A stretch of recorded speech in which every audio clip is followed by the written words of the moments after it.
ఈరోజు మనకి పండుగ దినం.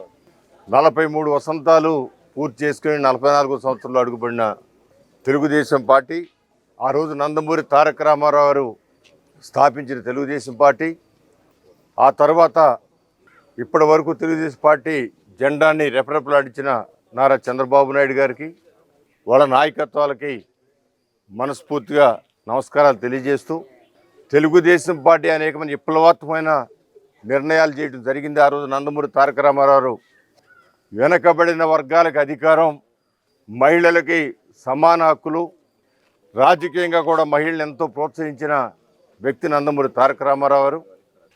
అనేకమైన పట్వారీ వ్యవస్థను కానివ్వండి, రకరకాల కరణికాల వ్యవస్థగా ఇవన్నీ కూడా రద్దుపరిచి ప్రభుత్వాలని ప్రజలకు చేరువుగా తీసుకెళ్ళి అనేకమైన అభివృద్ధి కార్యక్రమాలు. ఈరోజు మీరు చూసుకుంటే ఎక్కడ చూసినా కూడా ఓవర్ హెడ్ ట్యాంక్ కట్టారంటే 100లో 95 ఖచ్చితంగా తెలుగుదేశం పార్టీ హయాంలో కట్టినవి.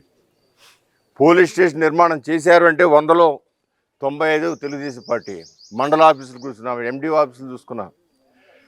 ఆ విధంగా మౌలిక సదుపాయాలు కల్పిస్తూ ముందుకెళ్ళిన పార్టీ తెలుగుదేశం పార్టీ.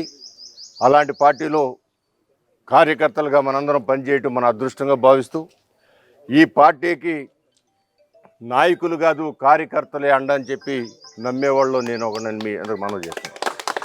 నాయకులు చాలామంది వాళ్ళ ఇష్టానుసారం పార్టీలు మారారు తప్ప కేడరు కార్యకర్త కూడా ఇప్పుడు పార్టీలు మారలేదు. వస్తున్నారేం కనుక్కోండి. 100కి 98 మంది ఈ పార్టీ నిరంతరం కాపాడుకుంటుంది. పార్టీ కార్యకర్తలు అని చెప్పి ప్రగాఢంగా నమ్ముతూ ఉన్నాం. అలాంటి కార్యకర్తలకి న్యాయం చేయడానికి నిరంతరం ఆ రోజు నందమూరి తారక రామారావు కానీ, ఇప్పుడు నారా చంద్రబాబు గారు కానీ, మన యువ నాయకులు నారా లోకేష్ గారు కానీ కార్యకర్తల వెల్ఫేర్ అనేది ప్రారంభించిన వ్యక్తులు.